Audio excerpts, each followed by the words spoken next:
Pessoal, então boa tarde de volta, todos e todas, que legal a gente poder chegar à última conversa, o último encontro do nosso Seminário Internacional de Cultura, o primeiro Seminário Internacional de Cultura aqui de Mogi das Cruzes, em nome da secretária Kellen Chacon, do prefeito Caio Cunha, da Secretaria de Cultura, de toda a equipe, né?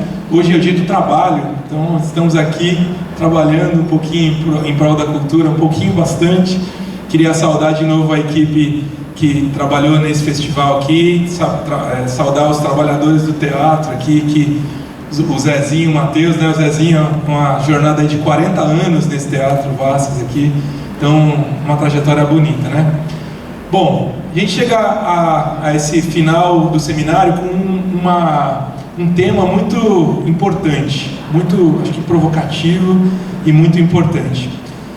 Porque fala desse lugar e dessa propriedade da arte e da cultura. E o tema é arte pública.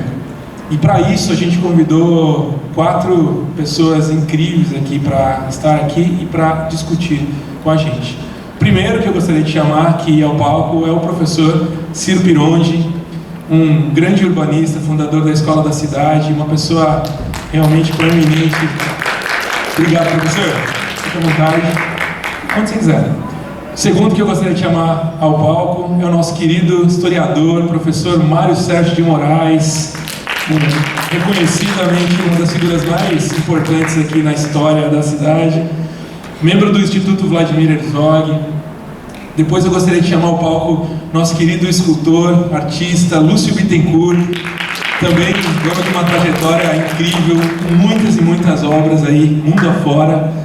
Lúcio. E depois, nosso querido Galvani Galo, nosso representante da arte urbana, grafiteiro, muralista, um grande artista também. Tem uma visão muito bacana de...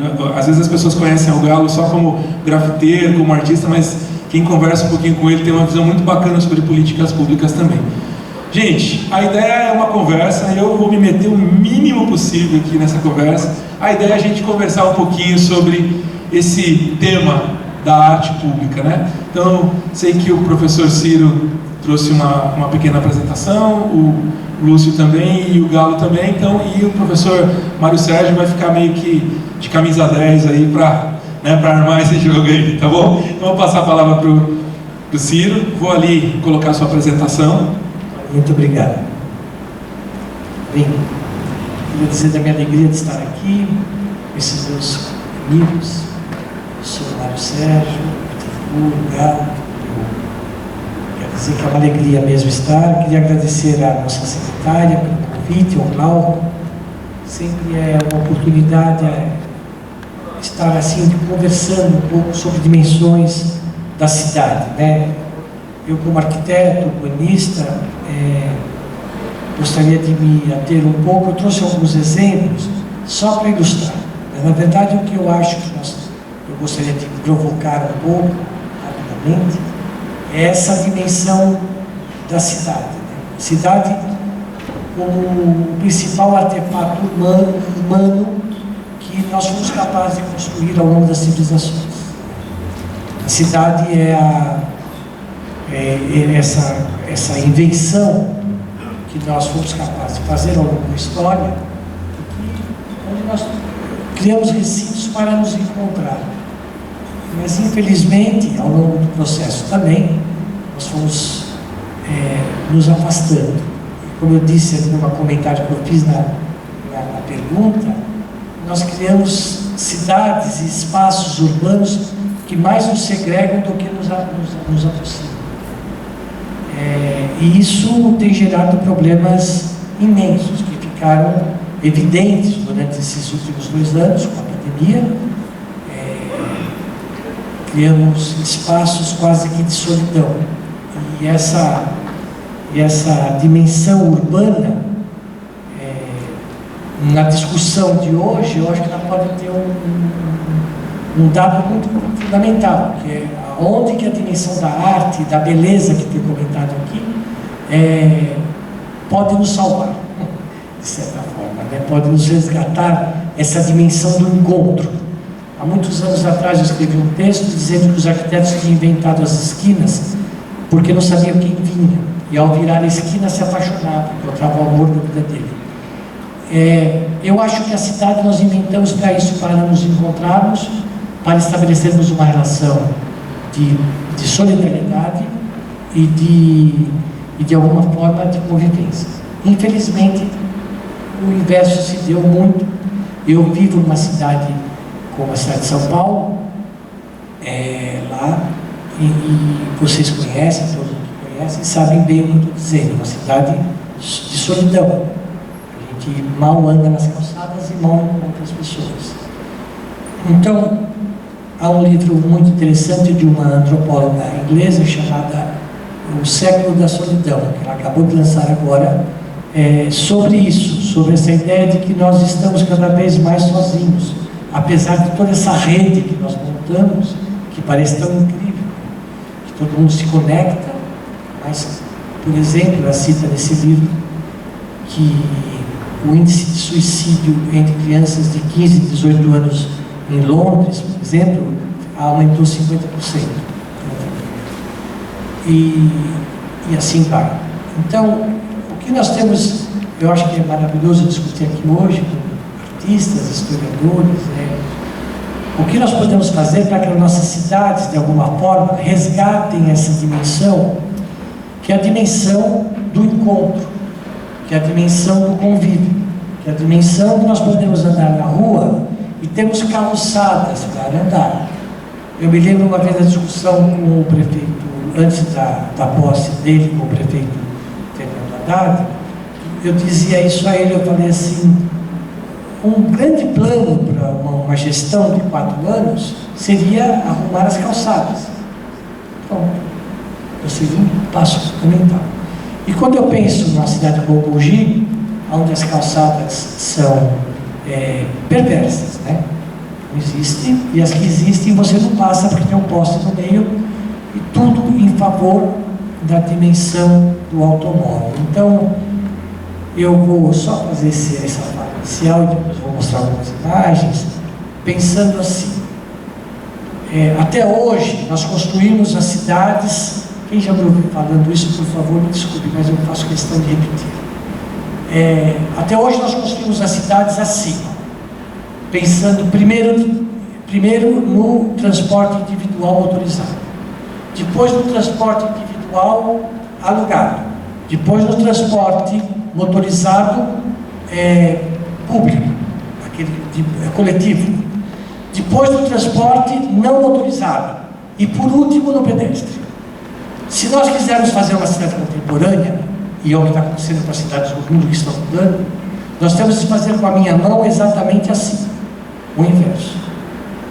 Primeiro somos nós, depois é o não motorizado, depois é o motorizado coletivo, depois é o alugado e por último o individual. Todas as cidades latino-americanas, europeias, em todos os lugares foram construídas justamente assim. As que estão mudando estão fazendo assim. E não vamos pegar só exemplo de cidades incríveis que são ricas, Barcelona, Paris, o que quer que seja. Vamos pegar exemplo de cidade latino-americana da dimensão de Mogi, que fez isso há 20 anos atrás, e nós acompanhamos pessoalmente, muito de perto, que é Medellín, que todos conhecem essa história. Quando o Alejandro, que é o arquiteto que fez esse trabalho todo lá, começou, aquilo era a cidade mais violenta da América Latina, onde estava tudo. Houve, para a mudança de uma cidade, tem de haver alguns fatores, 2 ou 3 fundamentais, sem os quais não se modifica a cidade nenhuma. Eu tenho dito isso aqui há anos, vou repetir, vou continuar dizendo. A gente vai ficando mais velho, eu repito. Né? Primeiro é a vontade política. Tem de haver vontade sincera política. Segundo é a condição de competência técnica. Porque a cidade tem fatores técnicos que não podem ser desprezados de forma nenhuma. Terceiro é o envolvimento popular da população. Não é um envolvimento popular paternalista, bobo, o que vocês querem, não é nada disso. É outra coisa, é muito mais profundo. Se esses 3 fatores estiverem juntos, o dinheiro aparece. É uma mentira que falta dinheiro em qualquer cidade. É uma mentira. O dinheiro existe quando esses três fatores estão juntos. Portanto, eu acho que se nós quisermos modificar as cidades, modificar especificamente Mogi, com a dimensão da arte e da beleza, eu gostei muito do que você falou, Maria, sobre a beleza, porque eu participo da Escola de Veneza todo ano, e eu vou te falar uma coisa. Hoje, Veneza é o centro da Europa para a dimensão do que a União Europeia está discutindo hoje, que é o seguinte: o lema do século XX, da principal escola de arquitetura do século XX, que foi uma escola alemã chamada Bauhaus, era: a forma segue a função. O tema da União Europeia de hoje é: a forma segue o planeta. A dimensão ambiental de uma cidade hoje é a questão fundamental. E dentro dessa forma segue o planeta, Veneza estabeleceu o que Veneza sempre buscou? Veneza buscou a vida inteira a beleza. Então eles agregaram a dimensão do meio ambiente, que a União Europeia, é o tema da União Europeia desse ano. Agregaram a dimensão da beleza. Nós achamos sempre que a beleza não tem nenhuma função, que a beleza é uma questão feminina, que a beleza é uma questão que não importa tanto assim. E cada vez mais, os gregos já sabiam disso, né? Nós vamos aprender que nós estamos cada vez mais vinculados nessa dimensão, né? Sem uma discussão boa, quase que acadêmica, do que é a beleza. Eu não estou discutindo isso, é a beleza, né? No sentido mais denso dessa palavra. A ponto de que essa separação, eu vou parar já está no meu tempo, né? Só mais um minuto. A ponto de que essa separação quase que esquizofrênica que fizemos na formação das pessoas, na nossa educação, entre a ideia de beleza e lógica, e técnica e beleza, é tão falsa, mas é tão falsa que eu vou citar só um exemplo. Vou citar dois, mas acho que eu não tenho tempo. Vou citar só um. Vocês sabem, é uma coisa que eu estudo, então, vocês sabem como que uma colmeia, quando fica muito grande, como que eles estabelecem que eles vão sair fazer outra colmeia? Não sei se alguém já leu sobre isso, eu acho que um minutinho vocês sabem, né? A partir de uma dimensão de que eles vão para outro lugar com uma abelha rainha, com 10 mil operários, dividem em grupos, 5 grupos, e eles saem para procurar outro lugar, desse lugar que já chegaram. Vão buscar um lugar próprio. E aí, quando voltam, eles fazem um balé. O balé mais bonito agrega as outras, é pela beleza que eles vão definir um novo lugar. O balé mais bonito é o que atrai mais pessoas e que a rainha estabelece como sendo o lugar onde eles vão fazer a nova colmeia. Isso é científico, não é? Porque os botânicos estudam isso, as pessoas que estudam essas questões todas. E a outra exemplo que eu vou citar rápido, que eu não quero esquecer, é o seguinte: sabe como foi descoberta a questão do DNA, do genoma, essa questão que está mudando o mundo? Foi assim: duas equipes estavam brigando, a inglesa e a americana, para saber quem chegava primeiro. A americana tinha uma forma de trabalho muito simpática. Eles toda tarde eles iam ao cinema, eles saíam. E saindo do cinema, um deles falou assim: está escrito isso num livro maravilhoso chamado A Emoção e a Regra. Pode pegar esse livro, vocês vão ver. Aí ele fala assim, eles falam assim: eles sempre chegavam num desenho e não sabiam qual desenho eles deviam seguir. Chegavam os diagramas, os estudos deles, chegavam a vários desenhos. E qual seguir?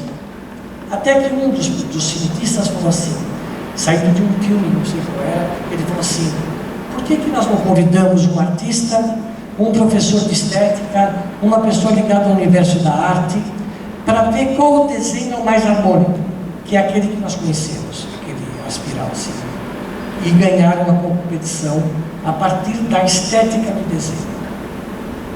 Absolutamente ciência. Então, eu imagino que se as nossas cidades fossem mais belas, elas seriam menos violentas, seguramente. Nós conseguiríamos construir uma dimensão de encontro muito melhor, e nós teríamos, de alguma maneira, condição de começar a perceber que a cidade não é só o lugar da passagem, é o lugar do encontro, que você pararia para ver. Nós perdemos essa dimensão. Para falar sobre isso, desculpa, eu falei muito, mas não vou falar muito. Vou só citar 3 exemplos ou 4 aqui, que eu gosto muito. Esse é um artista que existe de origem portuguesa, mora nos Estados Unidos, maravilhoso, chamado Walter de Maria. Esse senhor pega os desertos e faz esses mastros imensos de metal aqui que vocês estão vendo. Essa foto não é tão bonita quanto as outras que os filmes, mas vocês procuram, vocês vão ver. Ele põe centenas desses mastros de metal. E aí, essa é uma região que tem muita energia, muito raio. E lá pelas tantas, isso se junta e faz um desenho no céu divino, em determinados momentos do dia. E ele fala assim, olha que lindo, ele fala assim: isso sempre esteve aí, a gente que não era capaz de ver. É lindo, né? Esse é um exemplo que eu queria dizer de uma arte que tem essa dimensão pública maravilhosa. Próximo. Bom, eu devo dizer que eu sou um pouco apaixonado por Veneza, porque eu dou aula lá, então eu vou dizer para vocês que isso daqui é a coisa divina, que é o Carnaval de Veneza. E toda vez da torre desce essa moça, que é a moça mais bela da cidade, escuta, no meio do carnaval, assim, por esse cabo. Isso cria uma sensação divina para quem está lá, e que é um gesto absolutamente simples e fácil, e que cria uma coisa divina na Praça de São Marcos.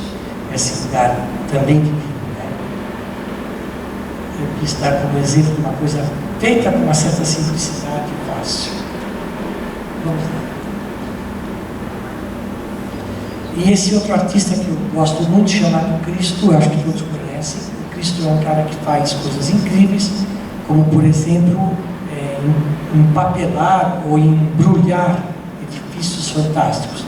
E em Veneza, já que nós estamos falando de Veneza, ele fez isso, que era pontes móveis sobre a água com plásticos e equipamentos assim, que, de uma simplicidade sem fim, que você, de repente, começou a ir para outros lugares de Veneza que você nunca ia normalmente. Então, essa dimensão de que, mesmo que efêmero, mas marca uma cidade para sempre, né? Uma coisa como essa, de uma poética sem fim. Pode ir ou esse outro escultor que eu amo muito também, que é o pai da arte cinética, um homem chamado Tinguely, que faz essas coisas que se movimentam a partir de elementos da natureza, como a água, ou como o vento, e que produzem sons, e que produzem coisas incríveis. Esse senhor fez um instrumento uma vez em Viena, que a cidade da música e tal, que era um grande órgão, com tubos de bambu, que a partir do vento e da água produzia um som sem fim.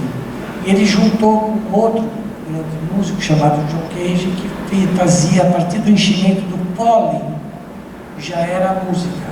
E vai demorar aproximadamente 98 anos para acabar. Vamos lá. Esse senhor, o Theo, esse eu tive a oportunidade de conhecê-lo muito mais jovem, que faz uma coisa linda, é um dinamarquês. Ele pega o resto de coisas das praias, garrafa PET, bambu, e ele faz esses bichos que eu convido todo mundo. Eu não trouxe o filme, porque eu tenho muita dificuldade com essa parte eletrônica, tinha medo de não funcionar. Mas vocês podem acessar, que não acessou ainda, ver que esses objetos andam na praia e criam um recinto e todos esses que estão vendo aqui, eles caminham na praia. E é incrível mostrar que é possível, com muito pouco recurso, fazer coisas que são marcantes na dimensão pública de uma cidade. Acho que teve uma agora, né? Bom, eu participo de uma escola chamada Escola da Cidade. Nós temos uma relação muito forte com o Samba da Vela, que é uma coisa que a gente estabelece muito teatro, que é também uma forma de manifestação urbana, musical, incrível, feito, pode passar o próximo, por favor, feito pelo pessoal da Cooperifa, não sei se vocês conhecem, fantástico, e que a gente participa de eventos com eles assim. A escola faz os instrumentos e nós temos dentro da escola junto uma escola que é de maracatu, e a gente produz os instrumentos para tocar. Então eu imagino que se com poucos gestos, não precisa de muita coisa, nós somos capazes de criar uma rede, que eu falo aqui, de manifestações urbanas na cidade que poderiam dar vida à cidade em outra dimensão. Não precisa estar aqui dentro do teatro só. Deve estar dentro do teatro também. Nós não podemos negar. É todo o contrário. Valorizar um lugar como esse, que tem uma história, e que devemos resgatar o máximo possível e preservar. Agora, podemos também encontrar outras alternativas e buscar. Porque se isso acontece lá fora, fica fácil encher aqui dentro depois. O inverso não. É assim que funciona, no meu entender. Eu vou terminar. Isso daqui é um trabalho que nós fizemos na favela de Paraisópolis, onde eu fiz o plano diretor, e esse pavilhão, que ficou muito conhecido na época agora, por causa da pandemia, que é um pavilhão que abriga tudo. Ele é uma rua coberta, na verdade, e todas as ONGs de Paraisópolis estão aqui dentro. Mas isso eu só trouxe como uma imagem, eu não gosto de ficar mostrando o projeto. Tá bom, pode ir para o outro, rapidamente. Um exemplo urbano, para mim, divino. Oscar Niemeyer poderia ter feito essa marquise e morrido. Ele ia entrar para o mundo universal da arquitetura, como um gênio. É um espaço sem nome. Eu queria que alguém que me definisse o que é a Marquise do Ibirapuera. É um espaço sem nome, dentro de uma cidade. Só que a cidade de São Paulo não seria a mesma sem essa marquise. Aí toda a manifestação de São Paulo se dá. É obra de um gênio que fez assim, um traço. Uma serpentina que jogou e fez aquilo. É maravilhoso. Então eu quis criar também, falar que muitas vezes um pequeno gesto numa praça de uma marquise pode mudar uma cidade. É claro que essa marquise tem alguns quilômetros, então não é tão pequena, mas de toda maneira é maravilhoso. E vai. Que aí se dá isso, né? Por exemplo. Por favor. E eu vou terminar com os gregos, que eu também sou um pouco apaixonado. Eu vou contar uma história rápida. Sabe, quando um jovem grego passava, se alguém sabe, me desculpe, mas vale a pena repetir. Quando um jovem grego passava da idade infantil para a idade adulta, ele ia para a praça pública e fazia um juramento. Esse juramento consistia no seguinte: eu me comprometo, ao sair desta cidade, deixar ela melhor do que como eu a encontrei quando cheguei. Eu acho que isso deveria ser o nosso pedido para todos os políticos que assumem uma cidade. Se comprometer a deixá-la melhor do que ele encontrou. E devia ser um pedido para todos nós, cidadãos, que trabalhamos, qual é a nossa contribuição para que isso fique melhor. Muito obrigado.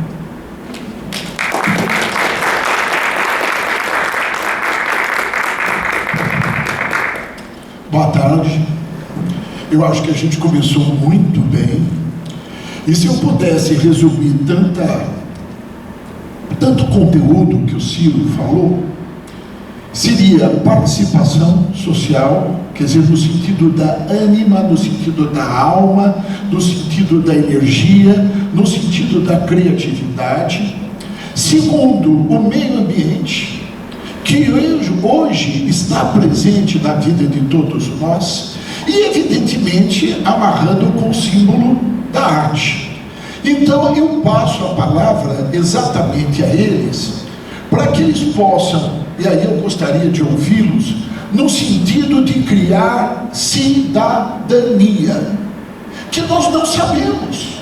Essa palavra, ela ganhou uma espécie de uma banalização. Uma vez perguntaram para o Emicida, quem é o cidadão? E ele ironicamente respondeu: para mim é quem mora em cidade grande. Dando uma fisgada que a gente não tem um olhar crítico a respeito de tudo isto. Porque, afinal de contas, isto que ele mostrou é subversão. Graças a Deus. Por isso traz o novo, traz o surpreendente, traz o oxigênio. Razão pela qual eu pego dois grandes colegas para passar a bola. Como é que vocês, na função de cada um, grafiteiro e escultor, como é que vocês estabelecem isso que ele falou? Quer dizer, como é que aquele cidadão que está passando ali com a sua namorada, etc., bate o olho e fala, como a gente faz na obra do Niemeyer, uai.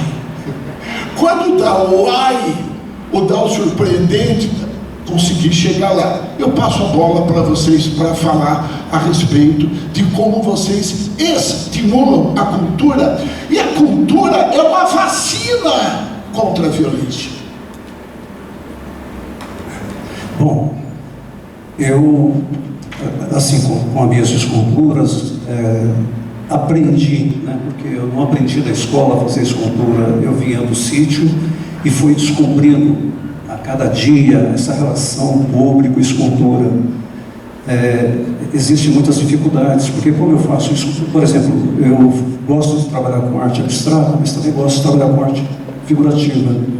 E eu fazia cavalo e colocava sexo no cavalo, e eu tinha grandes problemas com isso, né, porque mexe com as pessoas. Assim, eu fiz um cavalo em Osasco, que está numa praça, eu tive que ir lá castrar o cavalo. E a maior parte das minhas esculturas, todas foram castradas em Curitiba, em Araçariguama, em Campinas. É engraçado como, no meu conceito, um cavalo é um cavalo porque tem que ter o sexo masculino, porque senão ele vira uma égua. Né? Então a gente tem sempre esse problema social, não sei o que as pessoas acham. Eu acho que não tem nada demais a gente ver um cachorro na rua, não vai querer botar um tapa-sexo no cachorro. Né? Então, eu também trabalhava muito com esculturas pequenas no começo da minha carreira, e eu sentia uma dificuldade, porque assim, quem tem uma escultura em casa, por mais amigos que a gente tenha, vai passar umas 10 pessoas pela casa da gente, assim, por mês. Quando eu faço uma escultura grande, vou colocar ela numa determinada praça, eu fiz exposição no Paulista, passava milhões de pessoas.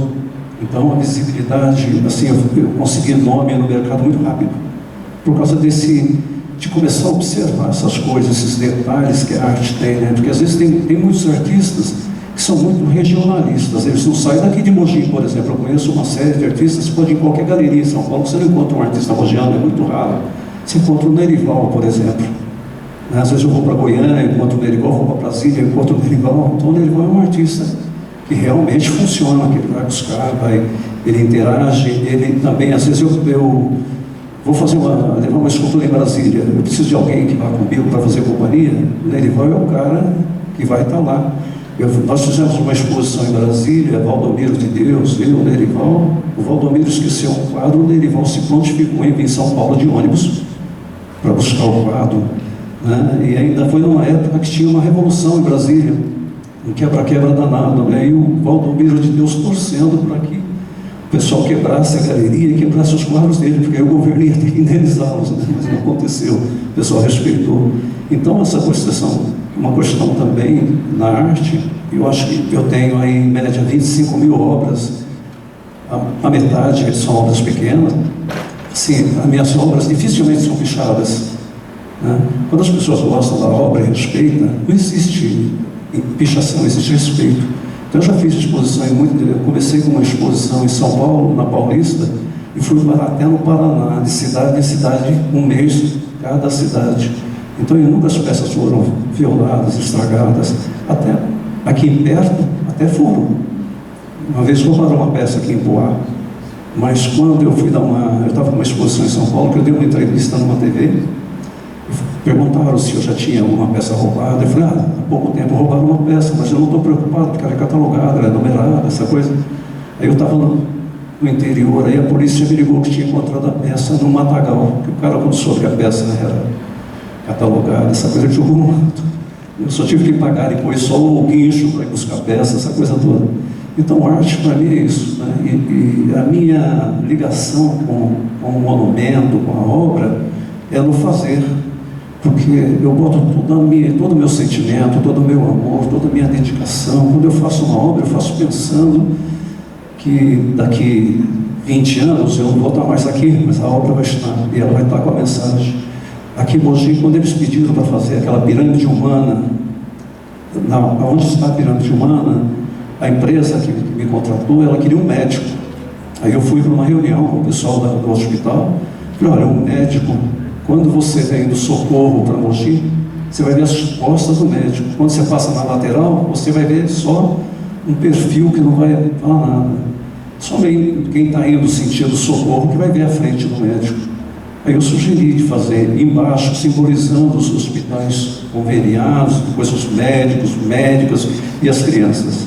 E a peça está até hoje lá e já teve boas críticas, uma peça interessante. Então a arte tem isso. A gente trabalha com o coração. Eu trabalho sempre com o coração. O meu filho, por exemplo, ele já é mais exato. Ele faz projeto, ele tem uma outra linha de conduta, de trabalho, né? Porque é muito difícil fazer obra pública. Porque a gente faz a obra, instala, fica feliz, tem inauguração, tem um monte de coisa. Aí troca o prefeito quer tirar aquela peça e pôr no mato, porque o concorrente, né, o prefeito que instalou, que fez aquele trabalho. Então a gente tem que criar uma lei que mude essa questão. Porque a pessoa entrou, ela quer desmontar tudo que o prefeito anterior fez. Aí, às vezes, depois de 8 anos, o prefeito volta e coloca novamente a peça, aí fica esse vai e vem. Isso acontece muito com obras públicas. Eu tenho em Assis um crucifixo de 5 metros de altura, que ora ele está na prefeitura, ora ele está no cemitério. Então, quando entra um prefeito, que ele não gosta, ele põe o Cristo no cemitério. Aí entra outro prefeito, volta para... E isso fica, já faz 30 anos que está acontecendo isso. Então, para você ver que o problema de lei, criar algum artifício que obrigue a peça. O meu filho ele já faz uma peça que pesa 40, que nem 12 toneladas a base. Em Suzano tem uma escultura dele que precisou de 2 guindastes para levantar a base. Isso tem um custo. Aí colocou lá na prefeitura de Suzano. Entrou um governo aí, ele queria tirar a peça e levar para o Parque Leão Pfeffer. Só que quando ele foi ver o custo para tirar essa peça e levar, aí não pôde, aí está lá. Então a gente tem que trabalhar nesse sistema para evitar. Então é sempre complicado trabalhar com arte, né? Eu trabalho com sucata. Hoje a sucata é comum, mas eu comecei a trabalhar com sucata quando nem existia esse nome sucata, né? Eu comecei lá nos anos 60 e comecei a fazer escultura com terminais de acelerador de ônibus e o negócio foi dando certo, eu fui descobrindo a arte. Depois eu fiz educação artística, mas a história da arte da universidade normalmente é diferente da história da arte da vida. Eu quando vou, eu fiz monumento em Portugal, eu tenho escultura em Paris, em Lyon, Saint-Étienne, em vários lugares. Eu fui, visitei tudo quanto é museu, aprendi tudo que eu pude da cultura, né? E hoje eu não quero ir mais, porque uma escultura é mais fácil a gente fazer ela lá, né? Porque quando eu faço ela aqui e levo, chega na França, ela tem que virar francesa para andar nas ruas, porque a lei lá tem esse negócio. Quando ela volta para o Brasil, ela fica presa na alfândega, então é complicado. O ideal é eu ir lá e fazer a escultura lá, né? Então na época que eu fui, eu fiz muita coisa lá, acho que tem umas 400 peças, eu fiz bastante coisa em Portugal, que eu fui a convite do governo português. Fiquei bastante, tem uma peça nos Olivais, lá na Avenida Berlim, chama Guardião. Então fiz exposição na Universidade de Lumière, fiz uma infinidade de esculturas com peça de computador, porque a sucata é diferente da nossa aqui também, né? Lá, aqui a gente tem sucata por todo lado. Lá em Portugal, por exemplo, para fazer uma escultura, eu tive que fazer com peça de caminhão de lixo, porque não existia esse tipo de sucata, então era um aço especial, teve que usar eletrodo especial, essa coisa toda. E aqui, no Brasil, a gente tem um gasto muito alto, né? Eu trabalho com escultura, a escultura pesa muito, precisa de guindaste, um guindaste custa caro, né? Vai, leva, passa o dia inteiro erguendo, e às vezes você tem que soldar no lugar. Eu fiz uma peça para a Araçariguama que ela tinha 30 metros de altura.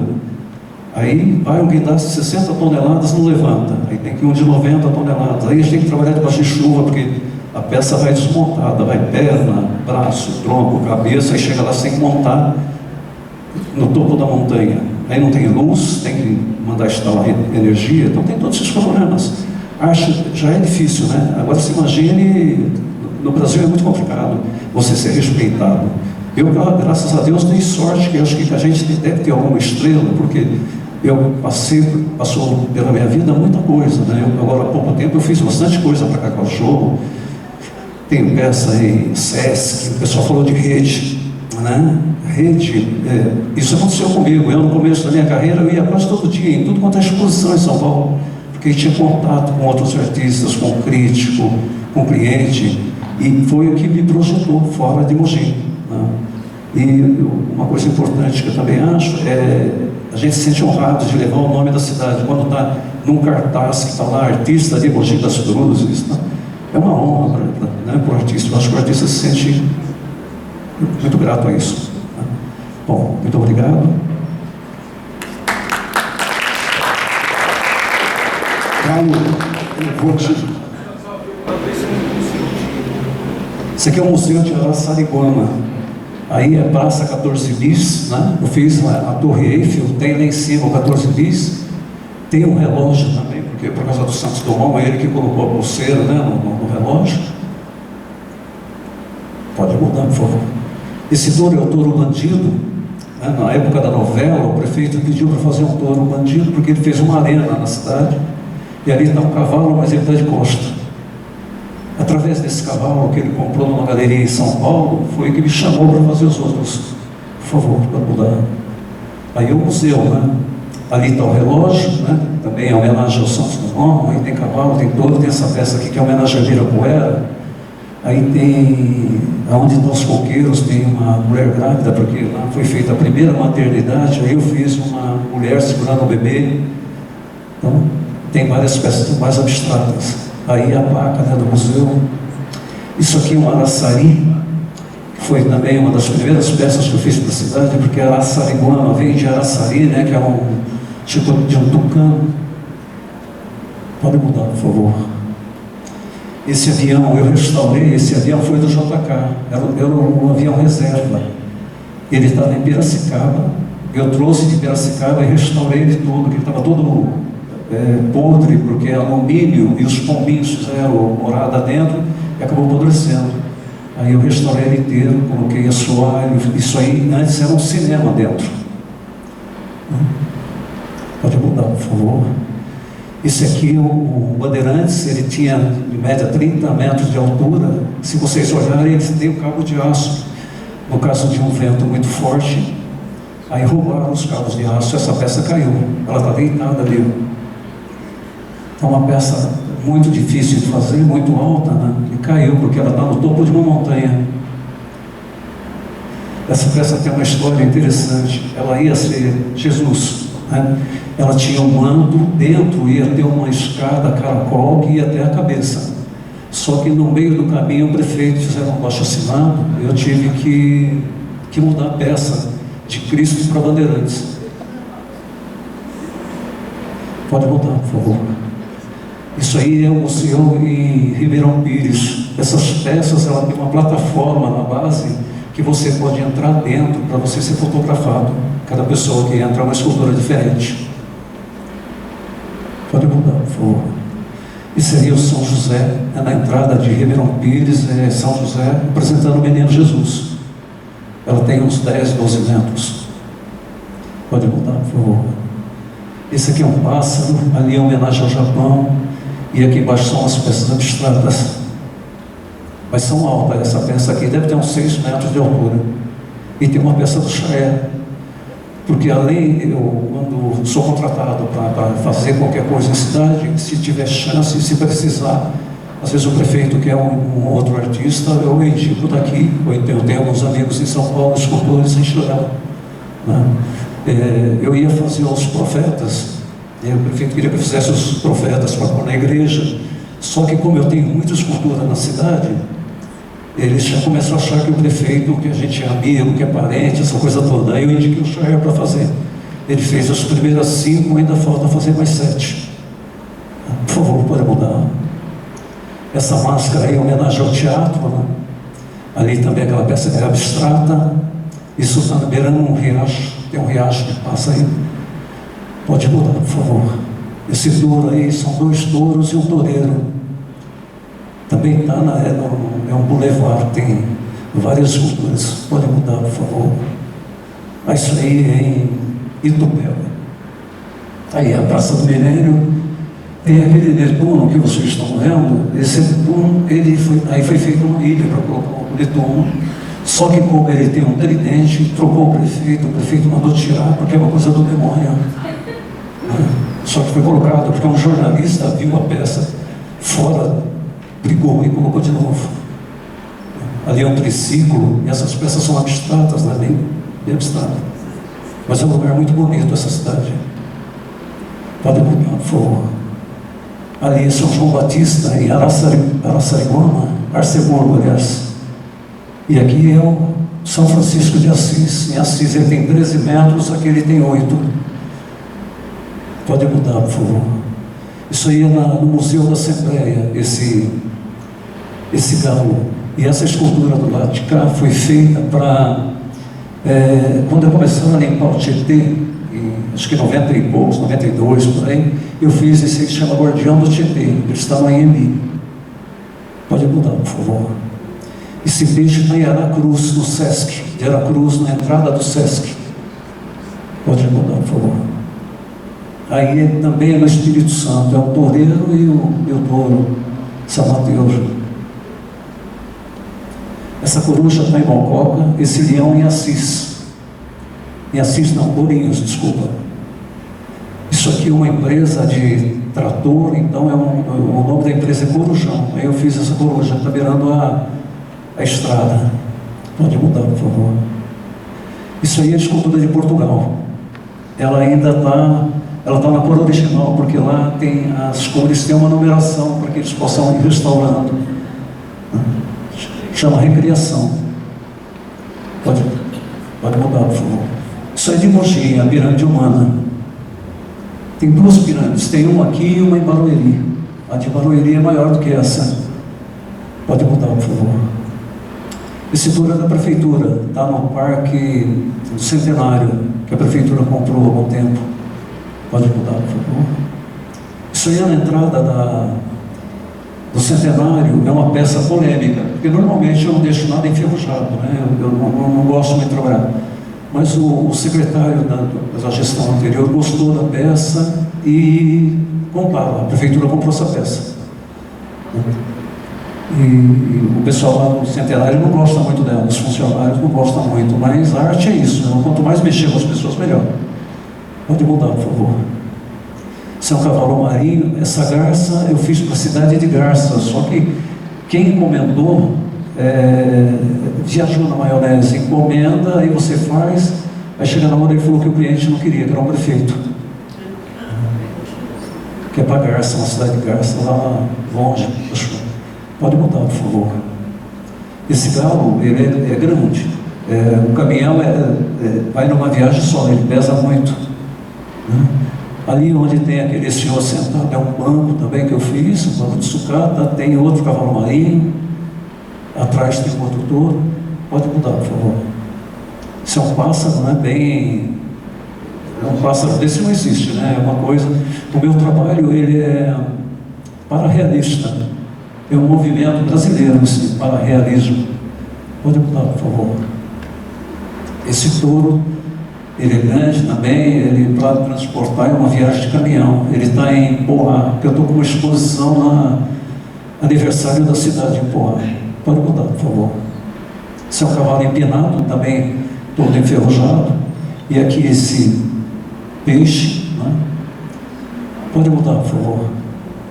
E aí uma foto do Lailson, que essa foto está no livro. Né? Bom, Esse meu trabalho que vocês viram aí, a maioria é em aço inox. Tudo que vocês olharem prateado é aço inoxidável, que é um material super caro. E esse mais escuro é aço carbono. É um material que enferruja.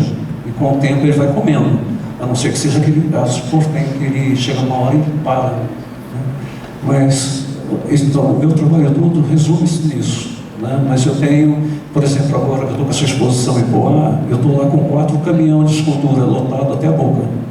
Então deve ter umas 35 peças. Então eu acho que sou um dos poucos artistas do país que consegue fazer uma exposição desse porte. Né? Que a maioria faz com 2, 3 peças, já é o máximo que faz. Então, muito obrigado. Raul. Ainda bem que eu escolhi minha melhor roupa para estar aqui, com menos tinta possível. Galo, Oi. nessa fala do Bittencourt, a gente nota 2 coisas. Primeiro, a gravidez do Bittencourt. Né? É um trabalho de parto, né? Contínuo. E segundo, uma coisa muito interessante, é como que incomoda. Me lembro até de uma frase do Picasso, que ele diz: eu não pinto com, eu pinto contra. E me lembrei de você. Porque, afinal de contas, você trabalha com grafite, que é basicamente uma arte de rua, e você traz uma voz daqueles que não tiveram voz. Que, creio eu, é de uma modernidade incrível, porque, afinal de contas, é o olhar da periferia dizendo: vou invadir a tua praia, cara.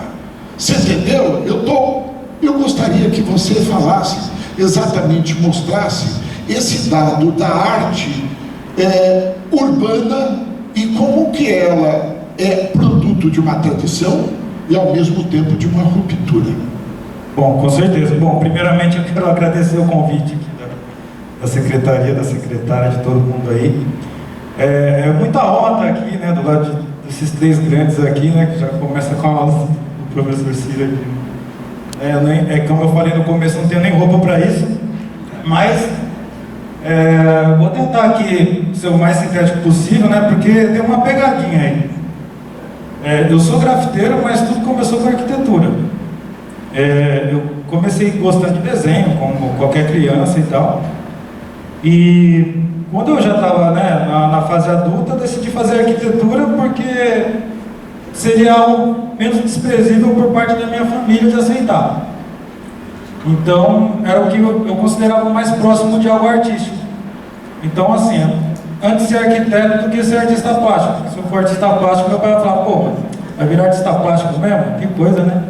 Então, eu decidi fazer o curso de arquitetura e urbanismo. E lembrando um pouco as palavras do professor no começo, né, da palestra, uma coisa que eu nunca esqueci no curso de arquitetura foi umas palavras do professor que dava aula de história da arquitetura, que ele falava do arquiteto Marco Polião, né, que ele falava dos fundamentos da arquitetura, né, que era utilitas firmitas venustas. E eu nunca esqueci disso durante os 5 anos de faculdade. Eu nunca esqueci disso, nunca esqueci, até hoje eu nunca esqueci. E que basicamente tem a ver com utilidade, solidez e beleza, né?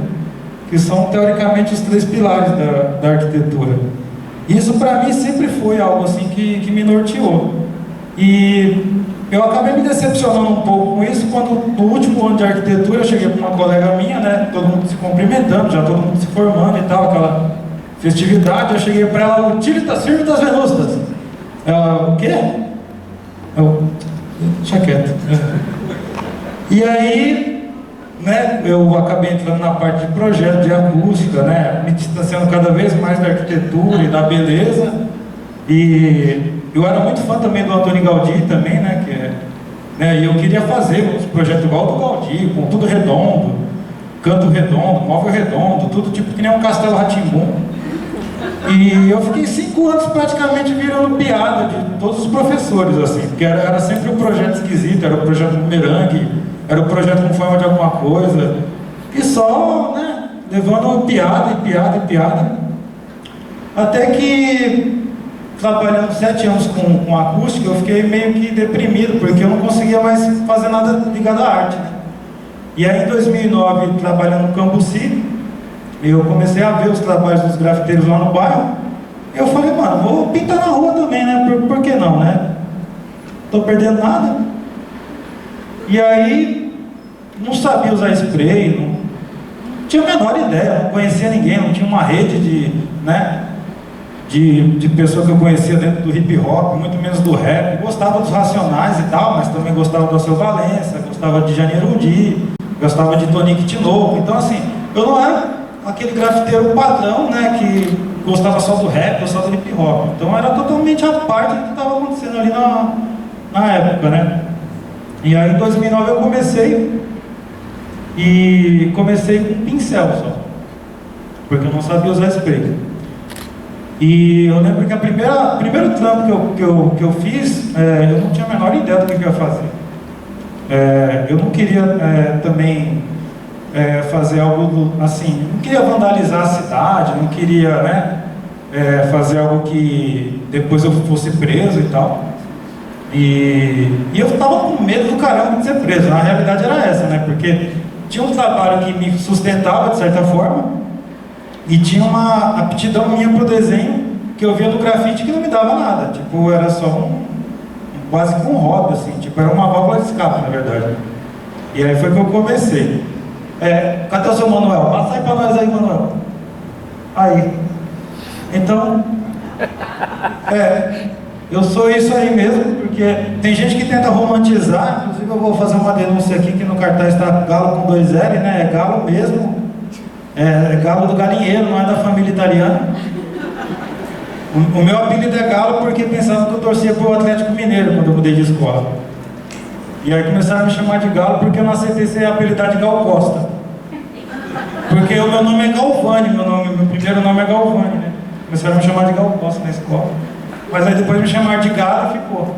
Passa aí, Manuel. Esse daqui, ó, foi meus primeiros trampos na rua, interagindo com a pichação. Então, assim, eu não tinha noção também do que era pichação, do que era grafite. Eu estava totalmente, assim, por fora da situação. Eu só queria pintar na rua, não queria fazer outra coisa. E aí, com medo de ser preso, eu saí só com 2 garrafas para pintar. Eu saí com uma garrafa de tinta azul e uma branca, porque eu pensei comigo, se os homens encostar, é mais fácil eu sair correndo com 2 garrafas do que com 20 garrafas na minha mão. E aí o meu trampo começou a ficar monocromático. Começou a ficar assim monocromático, né? Tem gente que acha que eu sou daltônico, mas eu enxergo todas as cores. Essa mesa vermelha, por exemplo, é algo que eu estava reluzindo aqui na minha... Mas passa aí de novo aí, meus pessoal. Aí essa é a minha ferramenta de trabalho, né? Meus pincéis. Pode passar de novo. E aqui alguns trabalhos assim que eu peguei, porque ao longo do tempo, né? São 12 anos de grafite. Então, desde aquele primeiro que eu interagi com pichação até os últimos, passou por um processo, né? Foi como tudo nessa vida, né? E aí eu meio que peguei mais ou menos um trampo de cada ano, mais ou menos para ter uma noção. O monocromático ele ainda continua, mas assim, mudou alguma coisa, porque eu também peguei um pouquinho mais de prática com pincel, consigo pintar bem mais rápido do que antes, né? Então, tipo... a relação também com o espaço também mudou também bastante, porque eu não conseguia nem... Quando eu comecei, eu não pintava nem 1 metro quadrado direito, tipo... E aí com o tempo eu comecei pegando superfícies maiores e maiores, e tipo, isso ajuda bastante a entender um pouco o espaço também, né? E a dialogar também com a cidade também, né? Pode passar aí. E aí eu fiz um resumo básico, mais ou menos para colocar a minha visão do grafite como arte pública. Mas não é uma visão também assim, nossa, é isso que o Galo está falando, então é isso que nós temos que escrever. Não. Cada um aqui tem uma ideia, cada um tem um juízo de valor do que é o grafite, e por ser uma arte relativamente nova, né? A gente está falando aí de uma arte de mais ou menos uns 50 anos, né? Então, tipo, tem muitas versões, e assim, essa daqui é uma das versões que eu acredito, não significa que seja a verdade absoluta, né? Passa para nós aí, Fio. Então, assim, eu meio que dei uma resumida, né, desse tiozinho aqui que está escrevendo aqui Ataque 183. ele é mais ou menos o que eu considero como o básico do grafite, tipo, por onde tudo começou. Esse tiozinho aqui, né, ele era filho de imigrante grego e trabalhava como office boy nas ruas de Nova York, e ele começou a escrever o apelido dele, né, que o nome dele era Dimitrak, e aí ele começou a escrever TAC 183, que fazia uma menção à rua que ele morava. E aí, na década de 70, o The New York Times fez essa manchete aqui, que registrava isso daqui como um fenômeno na cidade, onde vários adolescentes, na verdade, pichavam a cidade inteira, né, fazendo o que eles chamavam de tags, né, que são as assinaturas. E aí não só tinha o TAC 83, mas como tinham todos os outros ali, ó, que está nesse recorte do jornal. Então era um fenômeno de expressão que não nasceu com uma intenção de arte pública, nasceu como uma expressão, nasceu como uma necessidade de alguém se mostrar, ó, eu estou aqui, eu também sou ser humano, ó, olha aqui meu nome aqui na cidade, olha o que eu sou. Isso ao longo do tempo foi se transformando em uma expressão artística, com o advento das letras e tal, né? Pode passar aí, moço, por favor. Para vocês terem uma ideia, né, isso era mais ou menos a atmosfera aí da década de 70 e 80 de como que era a cidade de Nova York no começo do grafite, os trens todos pichados, né, a união do grafite com o movimento do hip hop, as letras coloridas nos trens. Então, assim, o grafite ele foi passando por um processo que depois culminou num processo de arte pública, de aceitação, de repente até uma analogia com o muralismo mexicano, né? Tem gente que fala que grafiteiro também é muralista e tal. E aí o grafite ele foi se colocando dessa forma. Pode passar, irmãos. E daí eu coloquei aqui algumas situações, mas assim, são mais reflexões pessoais do que algo que possa ser colocado como uma verdade absoluta. Então eu coloquei aqui, o grafite não nasceu como arte pública, nasceu como uma expressão do grupo de jovens. O grafite, antes de qualquer coisa, uma arte de origem marginal, nasceu das margens, dos guetos, das quebradas, das periferias da cidade, e aos poucos tomou o centro. O grafite, como expressão do gueto, foi abraçado pela cultura do hip hop, passando a fazer parte da mesma. É um dos 5 elementos, né, da cultura do hip hop, que é do DJ, MC, grafite, breakdance e rap, mas tem gente que fala em 9. Desde a sua origem, o grafite se multiplicou em muitas vertentes e estilos, então tem vandal, bomb, 3D, persona, produção, murais, etc. Também é chamado de street art, urban art. O piche e o grafite são distintos, mas usam a cidade como suporte, e ambos têm sua origem no vandalismo e na autoafirmação. Então, assim, basicamente é um resumão, assim, do que teoricamente eu acredito que seja o grafite, né? É verdade que o grafite ele causa um impacto direto na cidade, porque ele usa a cidade como suporte, né? E como grafiteiro, você acaba tendo uma leitura da cidade que dificilmente como arquiteto eu teria por ir a espaços que eu jamais iria. Tipo, eu já fui para cada quebrada aqui, mano, eu falo, mano, o que eu estou fazendo aqui? Como que eu vim parar aqui? Eu não sei o que eu estou fazendo aqui, mas eu vim pintar.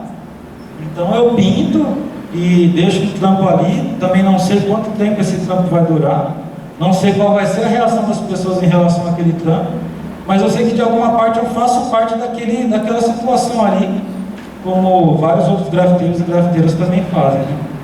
Então, há uma relação direta do grafite com a parte estética, mas também, não necessariamente isso é uma verdade, assim, porque o grafite, antes da parte estética, né, ele também tem essa questão da expressão, né? Às vezes você vê o grafite mais como um sinal de que, ó, eu existo, eu deixei minha marca, do que necessariamente uma ideia de querer agradar quem quer que seja, ou, né, fica essa questão um pouco mais reservada. E basicamente é isso. Passa mais um site. Aí acabou. Eu tentei ser o mais resumido possível para não entender. Mas basicamente é isso, entendeu?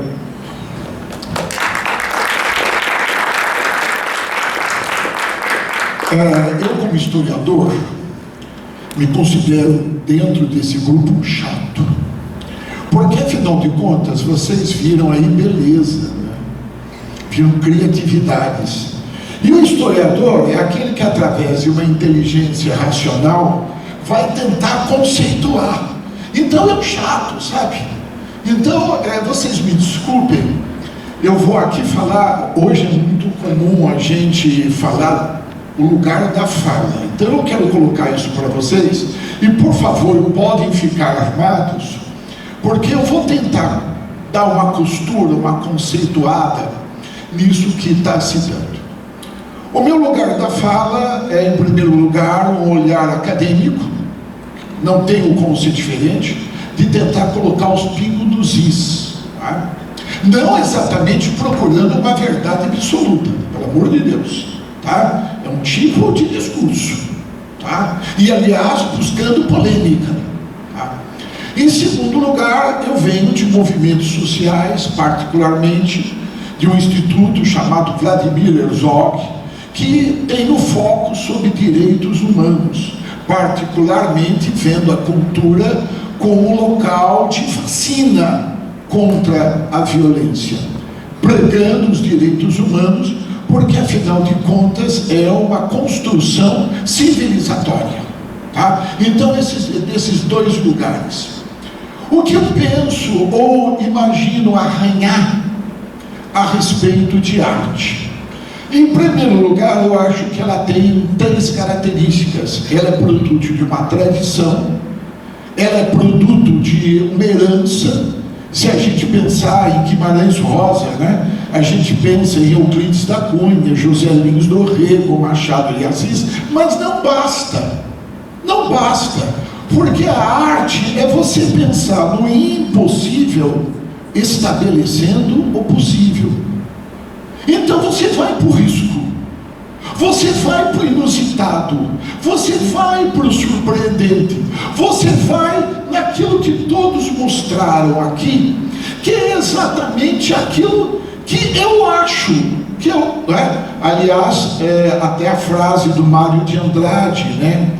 Eu sei o que eu não quero, mas eu não sei aquilo que quero. Olha que frase linda. Entendeu? Eu faço contra aquilo que está, mas aquilo que eu quero, eu também não tenho exatamente uma ideia. Segundo lugar, toda arte nasce de circunstâncias sociais. Ela nasce de um frêmito. O artista é uma antena da raça. O artista, ele capta. Se nós andamos com o nosso caminhãozinho de areia a 50 km por hora, o artista anda a 300 km por hora. Então ele nunca pensa sozinho, mesmo que ele pense em pensar sozinho.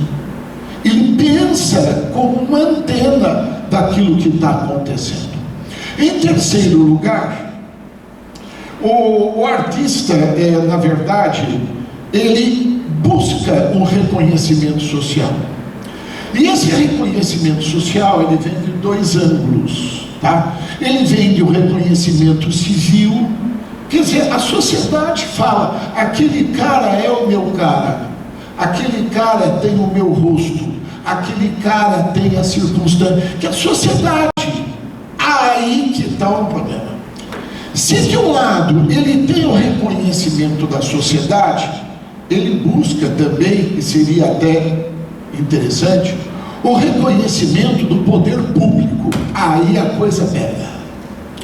Porque o poder público, de maneira generalizada, e vocês viram aí o caso do Bittencourt, e viram as incompreensões, o poder público, ele é fundamentalmente poder.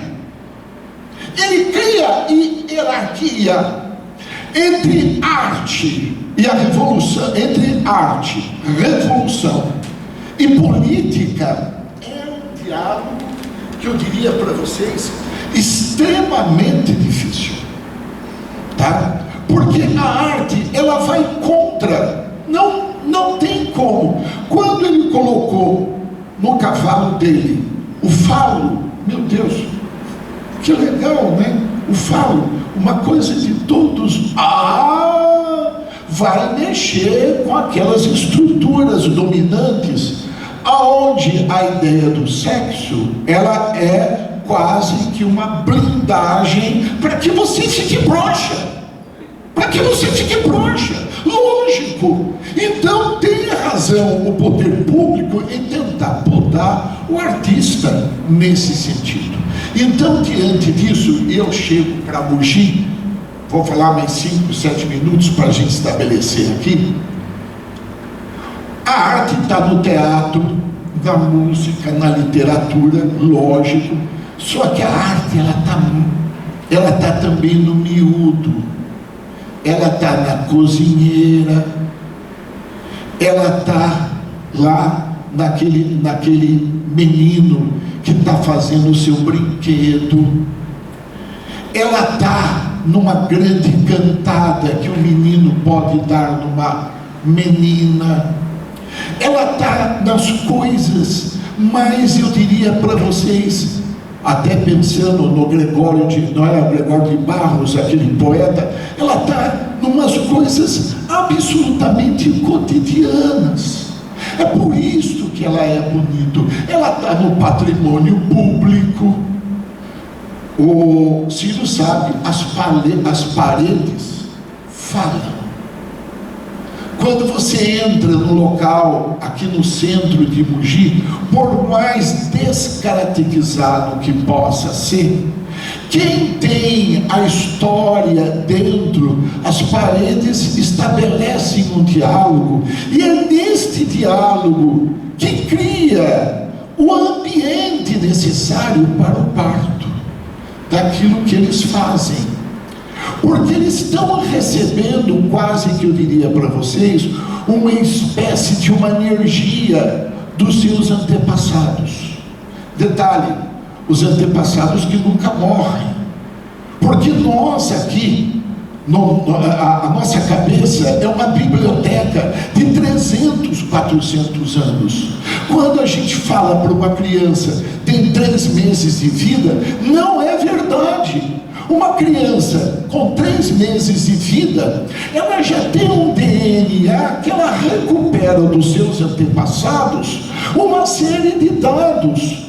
Então a gente vê uma criança e diz: não, meu Deus, você dorme igualzinho o teu avô. É porque ele está energizado. É que a gente não percebe isto. Então eu passo para Mogi com essas características que eu estou dizendo para vocês, tá? Meu Deus, o que pode representar a alma desta cidade? A festa do divino. Desculpem-me, é uma explosão de criatividade. Como todo historiador chato, tem 4 características, tá? Em primeiro lugar, ela é a alma de uma cidade que se constrói através das beatas. Quando tem aquela procissão que todo mundo já foi pela manhã, 5 horas da manhã, principalmente na quarta-feira, quando entra dentro do cemitério e as beatas com as bandeiras vermelhas cantando canções, é de uma beleza imensa. Segundo, ela tem um caráter antropológico, ela é arte. Por que ela é antropológica? Porque ela é mistura, ela é cabocla, ela é brejeira. Terceira, com fundamento, não é da Igreja Católica. Não é da Igreja Católica, cria hierarquias também. Isso não quer dizer que não colabore, pelo amor de Deus, mas ela é negra, fundamentalmente negra. Por isso que a congada é uma coisa muito interessante. Quarto lugar, ela é uma inversão. Quando o Ciro falou toda a sociedade tem que ter a participação, percebam que na festa do divino há uma inversão. Se destrói aparentemente durante 10 dias aquele dado de classes sociais que não se comunicam, e a partir desse instante as autoridades passam a servir. Quem é o protagonista da festa do divino? São as autoridades? Não, não é. O protagonista da festa do divino são as beatas, pedreiro, comerciante, eles que estão presentes. Então, meu Deus, uma festa de 1745 ganhou a tradição. Mas alguém poderia falar, mas você falou que A arte também é provocativa, e aí eu passo a provocação para o grafiteiro. Tem que se fazer grafite em cima da festa do divino. É para mexer mesmo, porque você tem que ter essa relação entre passado e dado do presente. Outro exemplo, que a gente não dá a devida importância. Aqui eu tenho a impressão que, olhando de maneira generalizada, não tem nenhuma protagonista dos anos 60 aqui em Mogi. Meu Deus, a cidade de Mogi, nos anos 60, era um caldeirão de criatividade, saído do Grêmio Ubaldo Pereira do Washington Luiz. Fanfarras, Grêmio Ubaldo Pereira. Festas do Itapetí, Grêmio Ubaldo Pereira. Futebol de salão, Grêmio Ubaldo Pereira. E movimentação política através do TEM, através do teatro, criando estudantes que pensavam no aspecto democrático. Mais tarde, 2 serão assassinados. Quem é que sabe? Que é o Benedetto e o Serginho Correia, que são pessoas muito importantes aqui, em termos do fervilhar, porque incomodou. Porque a arte, volto a falar para vocês, ela tem que esse caráter incômodo. Então hoje, passando para hoje, tá? Tem 2 exemplos, um tradicional, a festa do divino, e outro falando dessa turma de fanfarra dos anos 50 e 60. Aonde está a alma de Mogi? Pensem, é no varejão. O varejão, ali está a fermentação para que os artistas... Eu vou invadir tua prada, no sentido, pelo amor de Deus, não é chutar o pau da barraca, mas no sentido da criatividade.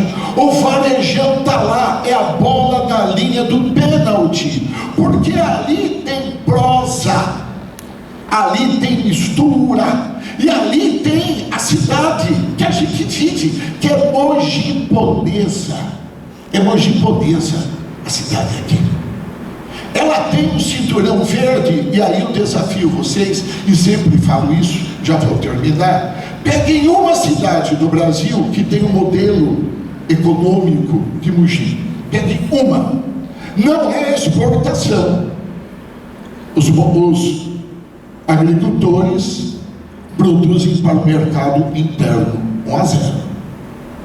2, aqui a escravidão aconteceu negra, muito pouca. Aqui é mão de obra familiar, 2-0, em termos para desenvolvimento. Terceiro, não é monocultora. Nós vivemos num país de monocultura. Mesmo que vocês possam pensar 7 produtos que nós exportamos, aqui não, é policultora. E aqui não tem latifúndio. Não tem. Aonde tem latifúndio tem subdesenvolvimento. Aqui é minifúndio. Aqui não precisa fazer reforma agrária, porque a reforma agrária já foi feita. Então vejam vocês, aonde está o coração disso? Que você vai às 7 horas da manhã, só tem japonês. Pô, é de tirar o chapéu. De tirar o chapéu, entendeu? Ali a arte pode explodir hoje. Então, a partir desse instante, eu passo a palavra para todos eles, volto para o Ciro, dizendo: meu Deus, Ciro, aonde você também vê da cidade de Mogi o novo? Só para terminar com uma frasinha do Oduvaldo Viana Filho: nem tudo que é novo é revolucionário, mas o revolucionário há de ter algo do novo. O novo está lá, domingo, né? Está lá de manhã, hoje. Eu passo para o Ciro para que provoque também os outros 2. Não, muito bem.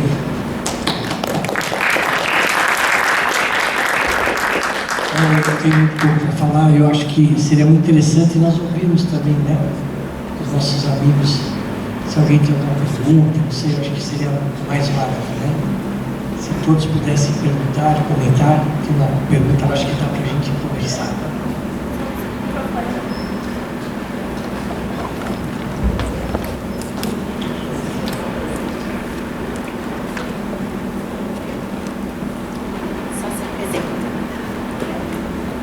Boa tarde, meu nome é Ana Luísa, eu sou muito fã do Galo e do Bittencourt, até depois eu vou querer tirar uma foto, fazer um momento de tietagem, né, aproveitar que estamos aqui.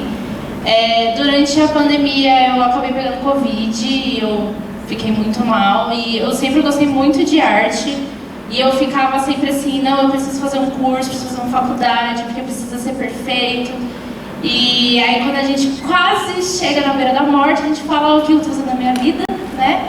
Amanhã pode ser que não esteja mais aqui. Eu comecei a pintar, até nesse quase, vai fazer um ano, participei de Edital da Cultura, estou com um quadro na Pinacoteca.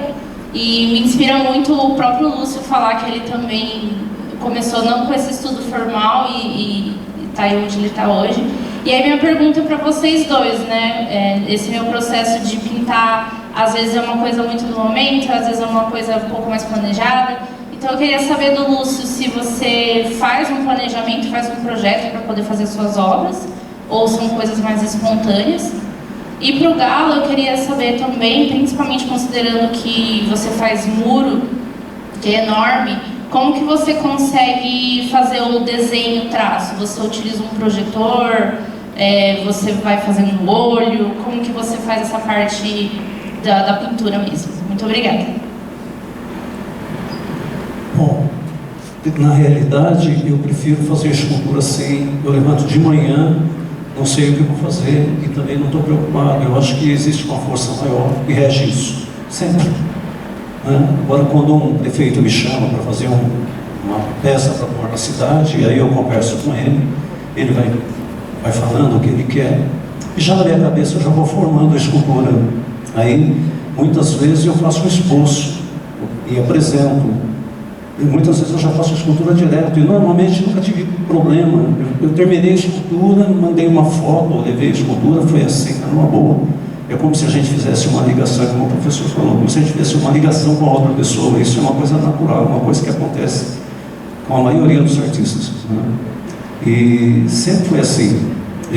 Até pouco tempo, um prefeito de Minas pediu para mim fazer alguns fetos, que ele queria que fizesse uma escultura, fazer trem, fazer um monte de coisa. Eu fiz um monte de esboço, levei lá, mas acabou nem sendo aprovado, né? Mas é difícil, eu prefiro não fazer o esboço, eu prefiro porque...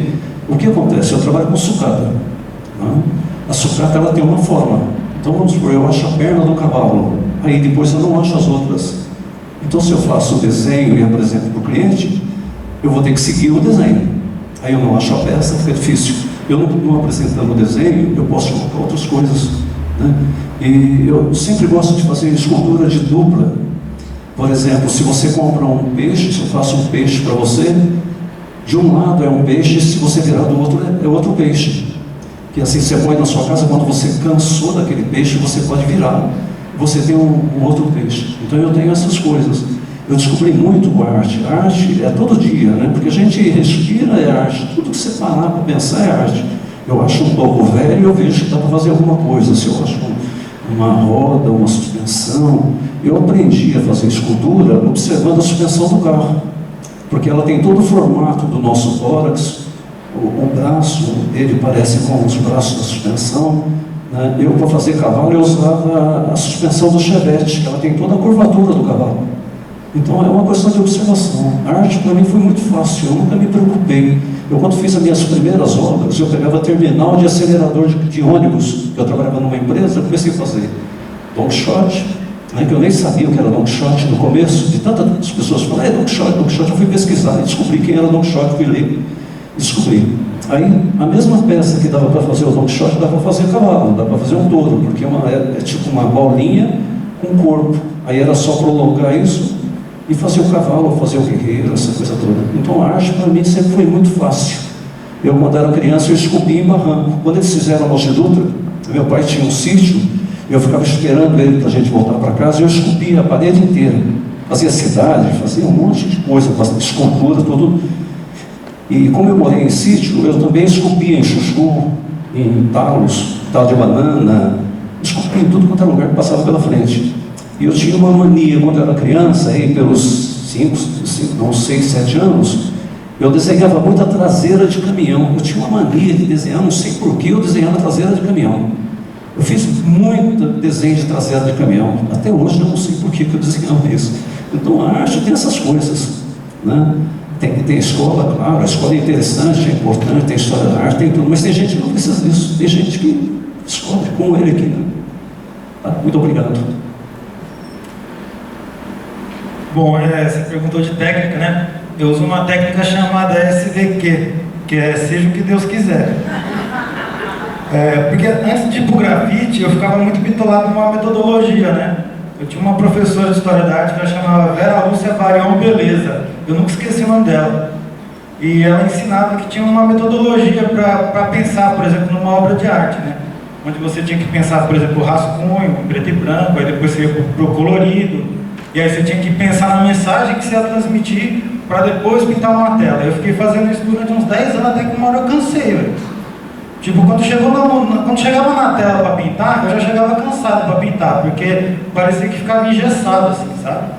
Tipo, não tinha mais lugar para criatividade, estava tudo já tão assim, encaixado para ser aquilo, e tão bem pensado, né, entre aspas, que foi me cansando. Aí quando eu fui pro grafite, eu falei, mano, eu quero quebrar com isso, eu não quero mais ficar imaginando tanta coisa, assim, seguindo tanta metodologia. E aí eu deixava para criar quando eu me deparava com a parede mesmo. Então, daí foi surgindo os personagens, aí juntando com medo de ser preso, com algum amigo que chegava também para pintar junto, com a limitação do tempo também, né? Porque eu sempre pintei com pincel, então no começo eu ficava tipo 8 horas pintando algo muito pequeno. E aí com o tempo eu fui, né, melhorando um pouco a técnica, aí já fui cedendo lugar para um contorno, uma sombra, né? Então, assim, 99% dos meus trabalhos eu chego e imagino na hora o que eu vou fazer, e principalmente com o que sai da parede também.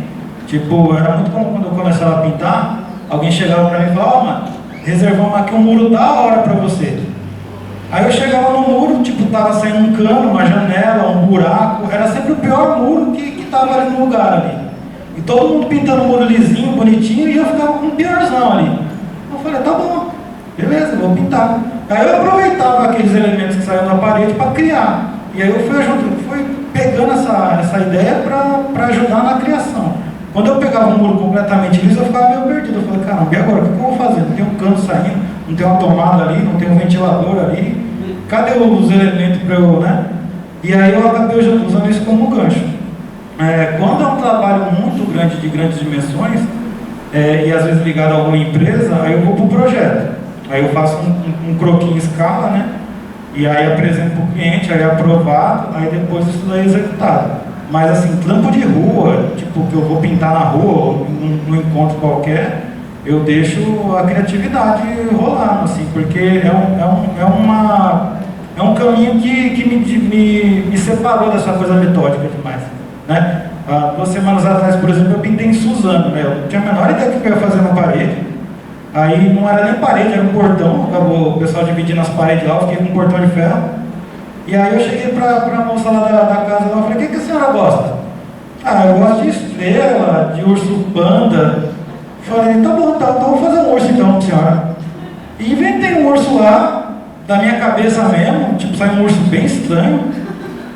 Mas eu fiquei feliz, tipo, sabe, e assim, essa felicidade da surpresa que eu encontrei no grafite que antes eu não tinha, tá?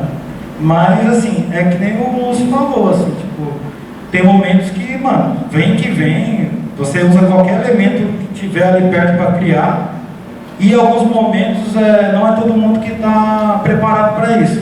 Tipo, tem cliente meu que fala, ó, a parede está aqui, faz o que você quiser. E tem cliente que fala assim, mano, eu quero ver um croquis. Porque às vezes o cara não sabe o que vai acontecer. Tipo, o cara te dá uma parede imensa e você não tem ideia do que vai acontecer. Tipo, né? Então, é mais ou menos isso. E eu uso pincel, né? Você falou da técnica, né? Tipo, basicamente é pincel só. E tinta esmalte baseado. Obrigada, Lúcio Galo. Próxima pergunta. Oi, boa tarde. Primeiro é um prazer, Mário Sérgio, te reencontrar, meu professor de jornalismo. Em 93, 94, se eu não me engano. Para o Galo, você trouxe o TAC, né, o rapaz lá dos Estados Unidos. Em Poá, na década de 80, tinha um rapaz chamado Fletcher, e ele fazia os rostos, ele era a rebeldia da juventude, ele fazia os rostos, ele pichava esses rostos. Hoje, esse rosto é o emoji, é a carinha com o sorrisinho. Então é bem interessante você trazer o TAC, que aqui do lado já tinha um movimento parecido. Essa era a assinatura do Fletcher, né? E o que aconteceu? Foi assassinado. Então, e se você for no cemitério de Poá, o túmulo dele é fácil reconhecer que tem a carinha. E agora para o Lúcio, uma provocação. Movimentos antirracistas, né, nos Estados Unidos, aqui, e nós tivemos a derrubada de estátuas. E aí você traz o Bandeirantes. Eu queria saber o que causa em você quando você vê estátuas, monumentos serem derrubados. Qual a sua opinião a respeito? E se você tem algum critério de seleção quando te pedem, quando te encomendam alguma obra, algum trabalho. Se você aceita tudo ou se você fala, não, isso vai contra a minha crença ou, enfim, alguma ideologia. Tá bom? É só isso. Eu, como artista, por exemplo, se o candomblé me encomenda uma obra, para mim não tem problema nenhum. Eu tenho Cristo no Vaticano, com o Papa, mas eu faço orixás, eu faço o que eu me pedir, né? Uma cidade, a padroeira é santa tal, tem problema. Claro que eu não fico falando para os outros da minha religião, porque aí as pessoas, né, acabam não te encomendando. Você, como artista, você tem que ter. Você não pode estar declarando o time que você torce, essa coisa toda, porque na hora que, sei lá, um time que não for o meu pedir para fazer uma coisa, um trabalho, eu vou fazer. Então, eu não tenho muitas essas coisas não. Agora, quanto à escultura que eu fiz do Bandeirantes, eu sei que esse movimento, que hoje ficou muito chato, porque nada pode ser feito, nada pode ser falado, né? Esse movimento para tudo quanto é lado. Eu acho que para os artistas isso ficou difícil. Mesmo para quem faz grafite, ou faz cinema, ou faz música, porque de repente você cai numa malha que você não estava esperando. Eu, quando fiz o Bandeirantes, quando me encomendaram o Bandeirantes, era uma obra cara, porque é uma obra de praticamente 30 metros de altura, 15 toneladas, 2, 3 anos para fazer. Então era uma obra muito complicada. Eu tinha feito todo um projeto para desenvolver esse Bandeirantes, que ela ia ter uma escada dentro, que ia dar sustentação para esse Bandeirantes. Quando ele mudou, eu ia fazer um Cristo, né, que era um manto, aí dentro é ouro, aí ia ter uma escada que ia dar sustentação. Tinha 7 metros de estaca, que teve que bater estaca, porque era no topo de uma montanha, essa coisa toda. Aí quando estava faltando mais quase um mês para entregar a obra, que a inauguração era 4 de dezembro, aí o prefeito vem com essa, que fizeram um abaixo-assinado, eles não queriam mais um Cristo, porque a cidade é evangélica. Aí que precisava fazer um Bandeirantes. Aí que eu cortei toda a peça, fazer 2 pernas, tive que fazer fivela de centro, colocar espada, colocar tipo, tem um nome, tipo uma lança, que quem anda no mato usa para bater, para cobra, para evitar da cobra morder, né, picar. Então eu tive que fazer tudo isso. Tive que fazer uma transformação muito grande na escultura em pouco tempo. E a prefeitura não tinha dinheiro, que também tem isso, né? A prefeitura nunca tem dinheiro. E você faz, normalmente, as obras que a gente faz para o poder público, você põe o seu dinheiro, depois que inaugura, aí você dá nota, aí depois de 30 dias, que talvez eles vão te pagar. Então é muito difícil trabalhar com coisa cara, porque aqui em São Paulo eles não podem adiantar 50%, a lei não permite. Em Minas, tudo bem, em Minas até eu consigo fazer trabalho e conseguir 50% para me comprar material, mas aqui eles não permitem. Então tem essas dificuldades todas, né? E você falou dessa questão da Bandeirantes, essa coisa toda. Eu, quando era jovem, quando eu comecei a minha carreira, eu fazia muitos suicidas, tudo quanto é coisa assim, muito agressiva, né? E a minha marchã, ela era muito espiritualizada. Aí eu fui fazer um monte de coisa, fui fazer yoga, fui fazer cristais, pirâmide, pêndulo, para perder essa agressividade, né? Mas ali é que estava a arte, porque essa agressividade toda era botando a minha alma para fora, então eu fazia muita coisa assim. E eu tenho muitos prêmios. E esse tipo de trabalho que te dá prêmios, né? A escultura certinha. Eu nunca mando um dogshot para um salão, porque eu sei que ele não vai ser premiado. Eu vou mandar uma coisa que eu sei que vai mexer com as pessoas. Aí chega lá, você tem certeza. Eu tenho 50 anos de profissão, eu sei que se eu mandar uma, eu nem mando mais, porque eu já estou tão acostumado com o salão, eu já fui muito júri de salão, eu sei como é que é os trâmites, né? Se você vai mandar quadros, tem segredos de moldura, o tipo de trabalho que você manda, a sequência, tem tudo isso para você ser premiado. Então eu aprendi isso durante a vida toda. E eu tinha nessa época uma rebeldia danada. Inclusive eu fiz com o Padre Melo, no primeiro ano, que teve, 92, teve acho que o ano do deficiente, eu fiz um trabalho, o cara de muleta, o cara todo aleijado de muleta, que eu dei de presente com o Padre Melo. Então eu sempre estive envolvido com isso, né? Com essas coisas. Mas eu tinha uma rebeldia nata. Quando meu professor eu fiz aula de desenho com um dos maiores professores dele que Mogi de desenho, que era o Paiva, ele ensinava você fazer uma maçã com grafite, eu pintava de todo cor. Eu sempre fui assim, sempre andei na contramão da história da arte, né? E a coisa aconteceu. E aí também envolve sorte, né? Não sei se você está feliz com a situação, você... Mais ou menos, mas tudo bem. Posso dar uma palhitada nisso? Pode. Professor, eu ia pedir um contraponto, que acho que é a visão do artista e acho que a visão do historiador, me coloco nesse campo, porque também sou formada pelo professor Mário Sérgio, inclusive, amigo de profissão. Obrigada, prof. Vou dar uma palhitada bem rápido, porque a gente já discutiu isso nos locais dos nossos institutos, sempre ligado aos direitos humanos. E a gente chegou quase que uma posição unânime. Nós somos contra o incêndio, a destruição disso. Explicamos por quê. Primeiro, é necessário ter uma visão hedionda a respeito do Bandeirante. Isso não se discute. Quer dizer, temos que perceber que a nossa história não pode ser ensinada para as crianças através de milícias antigas, tá? Uma outra coisa é você destruir. Aquilo, ao contrário, aquela estátua do Bandeirante poderia ter uma placa de esclarecimento de quem era o estudante. Como também esta estátua glorificada do Bandeirante que tem aí no começo de Mogi, poderia se colocar ali exatamente quem foi esta personagem histórica que não nos engrandece. Matar gente não é legal. Culto da violência, isso não tem ideologia, pelo amor de Deus.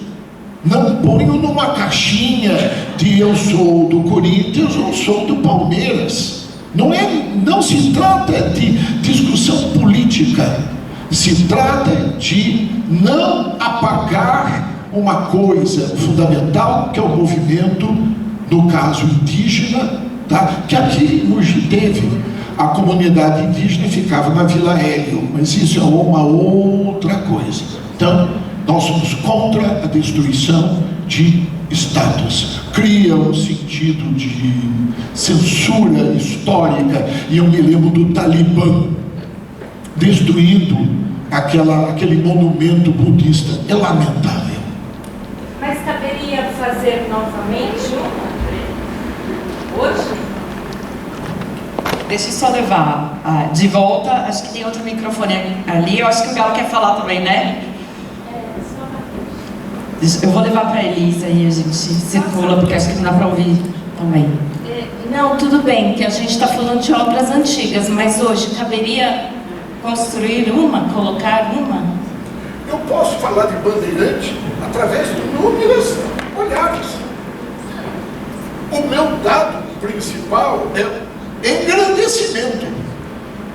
Entendeu? Eu não posso ir, porque volto a falar, é fato. É fato. O que eram os bandeirantes? Eram grupos que iam para o interior do Brasil, passavam aqui, iam para o Vale do Paraíba, através de Lorena, procuravam ouro e prata, mas antes estavam escravizando mão de obra indígena para vender para os açúcares de engenho da Bahia e do Rio de Janeiro. Então era destruição de comunidades. Bom, eu não estou ideologizando, eu estou pegando o que o documento histórico diz, inclusive aqui de Mogi. Está lá, você entendeu do que eles faziam? Eu não acho isso legal, só isso. Então eu posso falar do Bandeirante, não acho ruim falar do Bandeirante, mas ter a visão do engrandecimento de outro lado, seja das comunidades que foram perseguidas. É a minha visão do Instituto. Desculpa. Não, eu só acho que, assim como você vai olhar toda a geopolítica, né? Você vai olhar, por exemplo, que o Paraguai, por exemplo, não tem a possibilidade de contar a sua história porque ele foi devastado e dizimado. Então, como é que o Paraguai tem os seus totens? Eu acho que o que os artistas fazem aqui são petulâncias nas cidades, né? Eles criam totens de existência.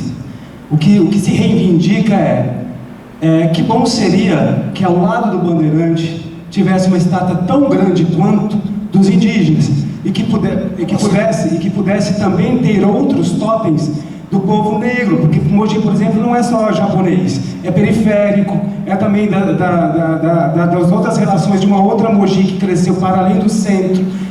Então, né, a gente diz assim, olha, a tradição não é moda, a gente precisa olhar o passado, olhando para o futuro, e nós estamos nessa linha de tensão entre preciso modificar lá sem perder as raízes lá. Então, não é ideológico, é na verdade quase que uma reparação histórica que os grupos culturais estão falando, olha, também nos coloquem como monumentos. Nós também temos outros tipos de heróis que também precisam ser valorizados, revalorizados no presente, passado e futuro, né? É nesse sentido também, né? Concordo inteiramente, e aí é uma nova leitura. E a gente tem que tomar cuidado com a ideia do herói. Ninguém é herói. Todo mundo senta na bunda. Aqui, concorda, gente? Você tem pessoas valorosas, com certeza, mas esta ideia de herói é extremamente perigosa para nós, tá? Tem uma frase do Rui Castro que ele diz: todo grande homem precisa ser contado através das suas fragilidades para se tornar humano. Pessoal, mais alguma pergunta? Mais alguma colocação? Obrigada, professor Mário Sérgio. Obrigada, Lúcio.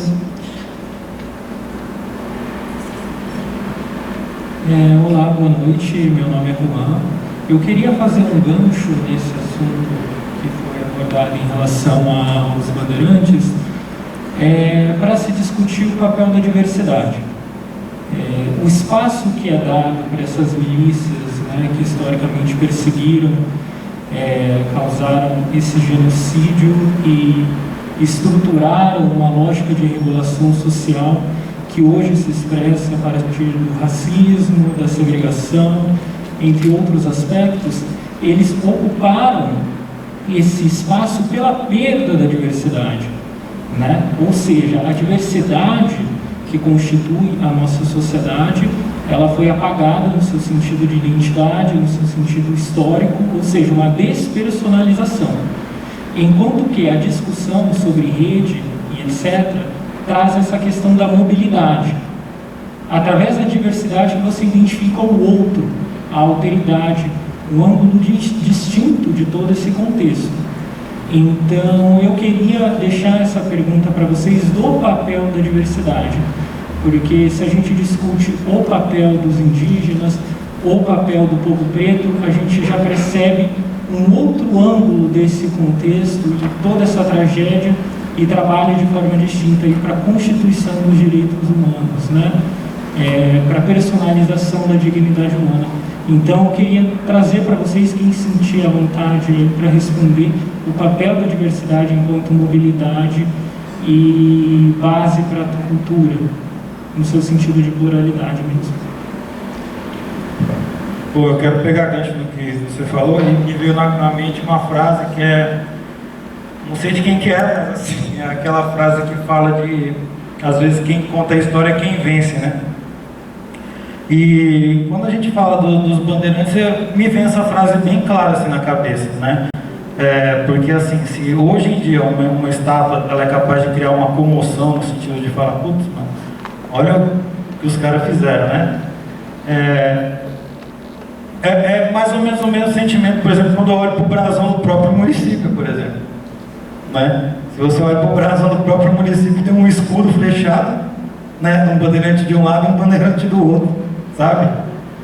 E com certeza isso reflete uma política, né? De que você vê claramente de que a história que venceu é a história que foi contada. E as minorias, tanto que uma vez eu fui procurar sobre os índios botocudos, né? Que eram os índios que teoricamente entraram em guerra com os bandeirantes, eu encontrei muito pouco material, assim, de imagem para tentar uma representação, né? Eu tinha feito um estudo de um mural que de um lado estava um bandeirante com um bacamarte, né, apontando, e do outro lado tinha um índio botocudo com uma flecha.